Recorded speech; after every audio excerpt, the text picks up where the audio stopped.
Libro de la ecología.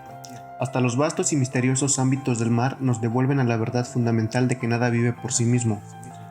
La filosofía, las religiones y los mitos antiguos reflejan la fascinación por el origen del mundo y por el lugar del hombre en la historia de la vida en la Tierra.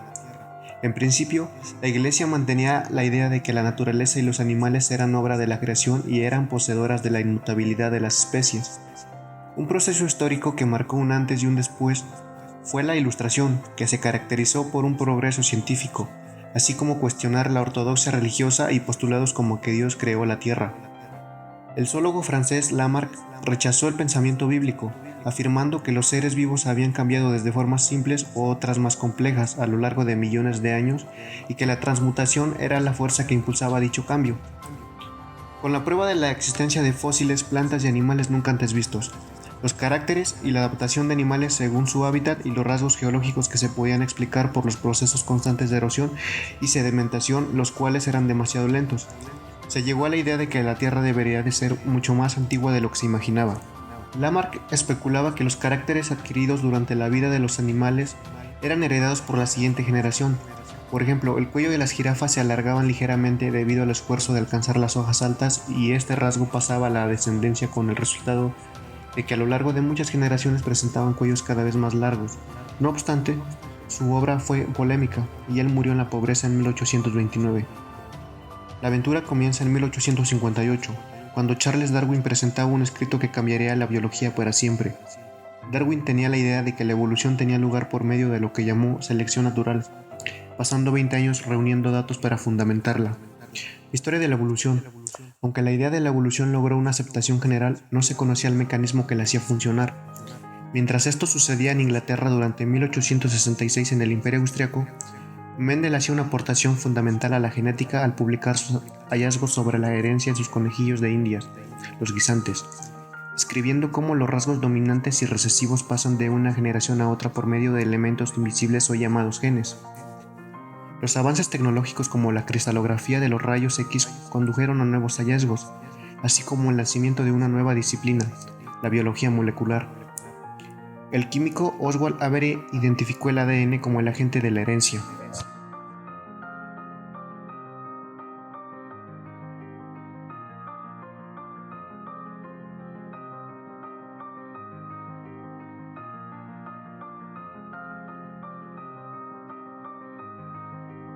El historiador griego Heródoto describió las costumbres de los cocodrilos al abrir sus fauces para que los chorlitos limpiaran los restos de comida de sus dientes. Fue uno de los primeros en escribir sobre un proceso ecológico, en este caso una relación mutualista. A lo largo de los 2 milenios siguientes se llevaron a cabo incontables observaciones del mundo natural, pero se tenía la incapacidad de observar seres muy pequeños, nocturnos o acuáticos, impidiendo una comprensión cabal de cómo estos organismos interactúan con otros y su entorno. Uno de los procesos ecológicos más básicos es la lucha por la supervivencia. Para los herbívoros encontrar alimento, para los carnívoros encontrar una presa y para las presas evitar ser cazadas. En 1910, Alfred Lotka introdujo uno de los primeros modelos matemáticos aplicados a la ecología. Sus ecuaciones predador-presa ayudan a predecir fluctuaciones de la población de ambos. A comienzos del siglo XX, Grinnell investigó las necesidades de hábitat y observó que distintas especies ocupan diferentes nichos dentro del mismo hábitat y que si 2 especies necesitaban alimentos muy semejantes, una expulsará a la otra por presentarse competencia. Gauss mostró lo que llamó el principio de exclusión competitiva.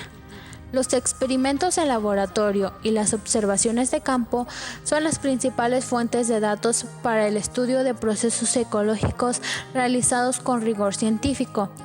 En 1959, William Odum describió que el nicho ecológico de un organismo depende no solo de dónde vive, sino también de lo que hace. Desde mediados del siglo XX han surgido nuevas ideas sobre los procesos ecológicos.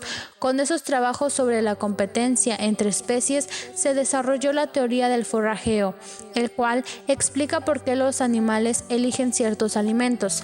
Las relaciones mutualistas se comprendieron con el trabajo llevado a cabo por Daniel Jensen. Robert Payne, con Estrellas de Mar y Mejillones, dio relieve al concepto de las especies clave, aquellas que tienen una influencia desproporcionada en sus ecosistemas. Con los avances tecnológicos como tomas de muestras químicas de manera sofisticada, satélites y ordenadores capaces de procesar grandes cantidades de datos rápidamente, han generado nuevos ámbitos de estudio. Por ejemplo, la estequiometría estudia el flujo de energía y elementos químicos por redes alimentarias y ecosistemas desde el nivel molecular hasta el macroscópico. Todas estas ideas forjaron raíces gracias a Robert Sternett y Elser en su obra Estequiometría ecológica, la biología de los elementos desde las moléculas hasta la biosfera, en 2003. Con estas nuevas técnicas se profundizará el conocimiento de los procesos ecológicos.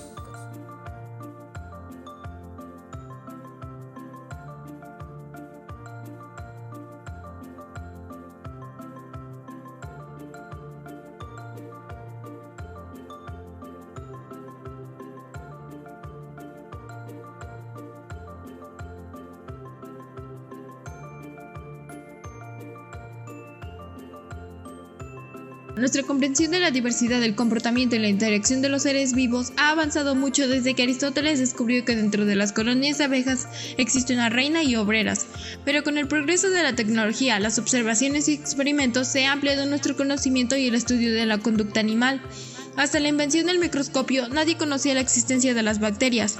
Antonio van Leeuwenhoek, en 1676, fue el primero en observarlas con un instrumento que él mismo construyó, llamándoles animálculos. En la década de 1860, Louis Pasteur y el microbiólogo alemán Robert Koch desarrollaron la teoría microbiano-germinal de la enfermedad, señalando el papel dañino de las bacterias. Tiempo después fueron descubiertos sus aspectos positivos. Gracias a la microscopía también se descubrió el mutualismo entre hongos y árboles por el patólogo vegetal Albert Frank en 1885. Al estudiar lo que creía una infección patológica, Frank descubrió que los árboles con hongos en las raíces estaban más sanos que los que no las tenían. Ningún organismo vive aislado de su ecosistema. Las interacciones entre ellos son complejas y aún se están descubriendo. Charles Selton, en 1827, en su obra Animal Ecology, establece muchos principios del comportamiento animal, como las cadenas y redes tróficas, el tamaño de las presas y el concepto de nicho ecológico.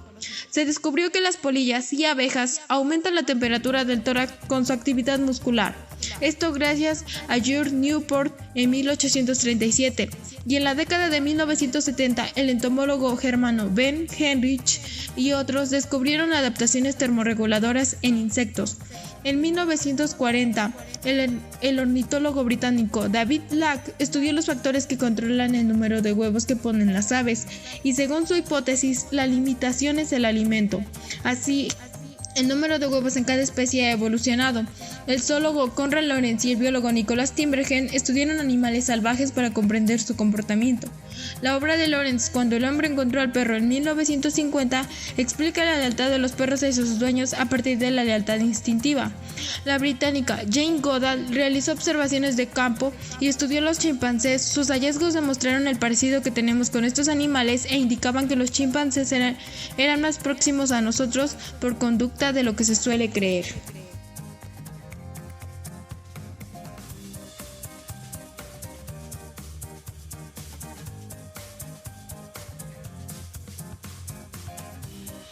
Aristóteles escribió la importancia de las plantas y animales, mostraba comprender lo fundamental de las cadenas tróficas. El concepto de red trófica, con múltiples interacciones predador-presa, fue aplicado por Charles Elton, a lo cual no tardó en seguir el concepto de ecosistema. En 1935, el botánico británico Arthur Tansley escribió que un organismo y su medio deben considerarse como un sistema físico. El ecólogo estadounidense Raymond Lederman amplió dicha noción al plantear que un ecosistema se compone de procesos físicos, químicos y biológicos, activos dentro de una unidad espacio-temporal de cualquier magnitud. El ecólogo estadounidense Robert Pennier escribió sobre el efecto de cascada trófica, es decir, cómo cambia un sistema cuando se retira una especie clave, tras la retirada experimental de la estrella de mar ocre de una zona intermareal, la cual resultó ser una especie clave, con un papel crucial en el ecosistema. La fragmentación del hábitat es un problema grave, por eso es importante para la ecología el estudio de la biogeografía insular. En 1960, Edward O. Wilson y Robert McClure descubrieron factores clave que determinan la diversidad de especies, como la inmigración y la extinción de las islas. Asimismo, James Brown realizó estudios en animales en parcelas aisladas de bosque, donde identificó las especies con mayor peligro de extinción debido al aislamiento. El concepto de estrategia evolutiva estable, introducido por el británico John Maynard Smith en 1970, describe la estrategia de comportamiento para un animal en competencia con otro, que vive en el mismo territorio. La estrategia depende de cómo se comportan los otros animales y la determina el éxito genético. Si toma las decisiones equivocadas, no vivirá mucho y no transmitirá sus genes.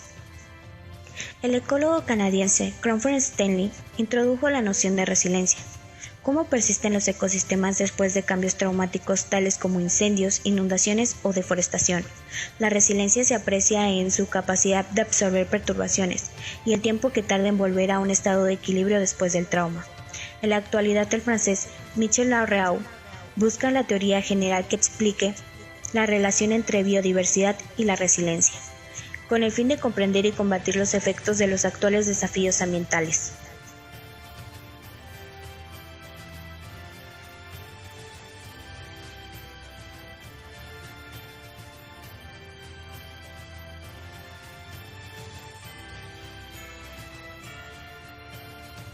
La distribución de los seres vivos en el espacio y el tiempo es de interés fundamental para la ecología. El explorador prusiano Alexander von Humboldt es uno de los padres fundadores de la ecología. Realizó estudios detallados de geobotánica. Philip Schleiner descubrió la distribución global de especies de aves, como lo hizo Alfred Russel Wallace para vertebrados, proponiendo 6 regiones biogeográficas. El naturalista estadounidense Stephen A. Phelps en 1880 estudió especies de peces en libertad, y el botánico danés James Waring observó la interacción entre las plantas y su medio e introdujo la idea de comunidades de plantas. El botánico alemán Andreas Schimper se convirtió en el autor de la clasificación mundial de zonas de vegetación, planteando el vínculo entre el clima y su vegetación predominante. A inicios del siglo XX, los ecólogos prestaron mayor atención a la interrelación de todos los organismos dentro de un ecosistema, expresa en el concepto de la biosfera del científico ruso Vladimir Vernadsky, al estudiar la vegetación de las dunas de arena de las costas del lago de Michigan en la década de 1890. Henry Charles Coates, botánico estadounidense, comprendió que había una sucesión de especies de plantas. Las pioneras son reemplazadas por otras y estas suplantadas a su vez. Su compatriota Frederick Clements llamó comunidad clímax a la fase final de esta sucesión. En 1916, Clements propuso que los patrones de vegetación global se podrían concebir como formaciones o grandes comunidades de plantas que reflejan el clima de sus diferentes regiones. Así, en las regiones relativamente húmedas y templadas predomina el bosque caducifolio, mientras que en zonas más templadas y secas tiende a predominar la pradera. Entendía estas comunidades clímax como organismos únicos y complejos.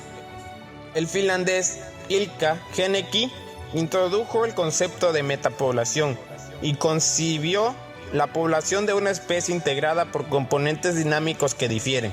Una parte de la población puede extinguirse mientras otra prospera, y esta última puede regenerar la población desaparecida. Observar y registrar el cambio medioambiental ha sido tradicionalmente tarea de los ecólogos profesionales, pero los aficionados ecologistas aportan hoy una cantidad enorme de datos. Con una ecología de la tierra cambiante, la llamada ciencia ciudadana parece destinada a convertirse en el recurso indispensable de la ecología.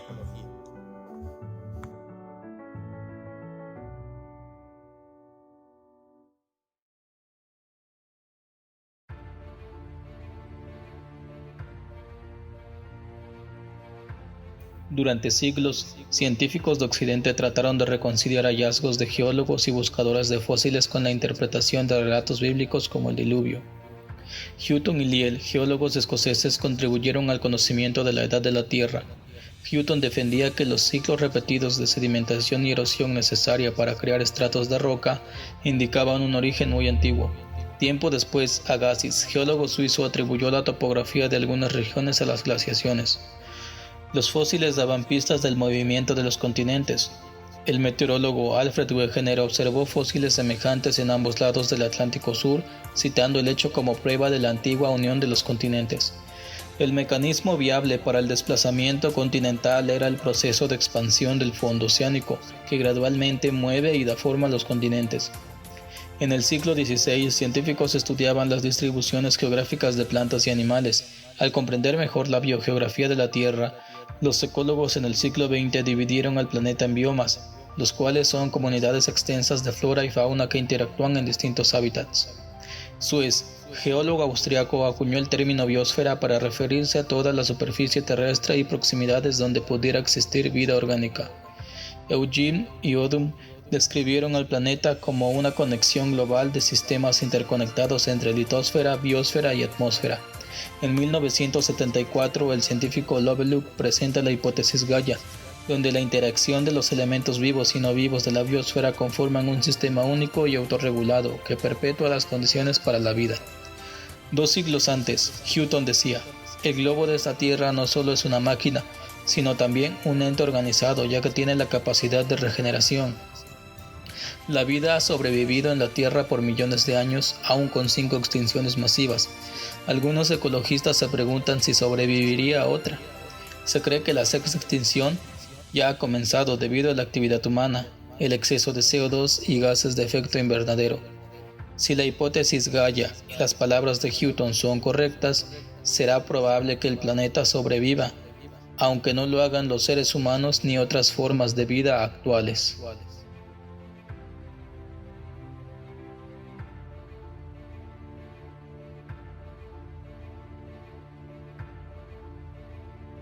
La lluvia ácida se provoca al quemar combustibles fósiles. Las chimeneas de las centrales energéticas y fábricas escupen dióxido de azufre, óxidos de nitrógeno. Estos reaccionan con agua y producen ácido sulfúrico y ácido nítrico diluidos. Estos caen en forma de lluvia y acidifican el agua de ríos y lagos, perjudicando a plantas y animales. En la superficie terrestre, la plurisilva cubre el 6%. Pese a ser bastante poco, representa la mayor parte de la biomasa de la Tierra y alberga un 80% de todas las especies terrestres. Cada año se despejan cerca de 140.000 kilómetros cuadrados, principalmente para la agricultura, obtención de madera y asentamientos humanos. El problema de la deforestación comienza cuando llueve sobre la ladera boscosa. La vegetación absorbe la mayor parte de agua. Una vez despejada dicha ladera, la lluvia erosiona el suelo, dejándolo inútil para la agricultura. El limo arrastrado hasta los ríos mata peces y aumenta el riesgo de inundación. La deforestación también reduce la absorción de dióxido de carbono, contribuyendo así al efecto invernadero. Los pesticidas sintéticos llevan usándose desde 1920, pero progresaron mucho durante la Segunda Guerra Mundial. Se creía que los pesticidas eran la solución para el hambre y la enfermedad por erradicar plagas en los cultivos. El uso de pesticidas como el DDT para la agricultura para mejorar las cosechas produjo un desastre ambiental, erradicó tanto invertebrados dañinos como útiles, causó cáncer en humanos y volvió estériles a las aves de presa.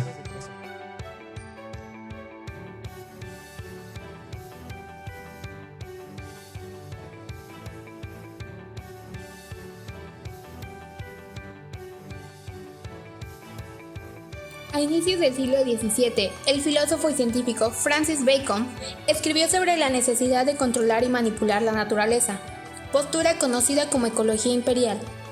En 1789, el vicario Gilbert White escribió Natural History and Antiquaries of Cerbon en favor de la coexistencia pacífica entre el hombre y el mundo natural. Walden, 1854, de Henry David Thoreau, escrita en una cabaña en el bosque, presenta una visión romántica del mundo natural. George Perkins Mart escribió Men and Nature, 1864, en el que advirtió que la deforestación causaría la formación de desiertos, y señaló que la escasez de recursos solía deberse a la actividad humana. En 1883, Charles Frisch construyó el primer panel funcional de células solares de selenio, una nueva forma de energía renovable, pero fue hasta la década de 1950 cuando se desarrollaron las células solares. En la conferencia de 1966, The Historical Cause of Our Ecology Crisis, Lynn White afirmaba que la crisis medioambiental era consecuencia de la visión occidental del mundo y culpaba en particular el pensamiento cristiano por su carácter antropocéntrico. Fruto de la preocupación por el medio ambiente, en 1971, la UNESCO crea el Programa sobre el Hombre y la Biosfera, MAP, un programa intergubernamental por el desarrollo sostenible y la protección de ecosistemas naturales. En 1988, dos organizaciones de la ONU formaron en Ginebra, Suiza, el Grupo Intergubernamental de Expertos sobre el Cambio Climático. La SBI, Iniciativa para una Biosfera Sostenible, publicada en Estados Unidos en 1991, defiende mayores fondos para la investigación ecológica. En 1992, la Cumbre de la Tierra en Río de Janeiro establece metas globales para los gases de efecto invernadero. La cooperación internacional se considera hoy clave para salvar el medio ambiente de la Tierra. Como se mencionó en el libro, la ecología es la ciencia que estudia los seres vivos y su ambiente. Utiliza herramientas como geología, meteorología, física, química y matemáticas.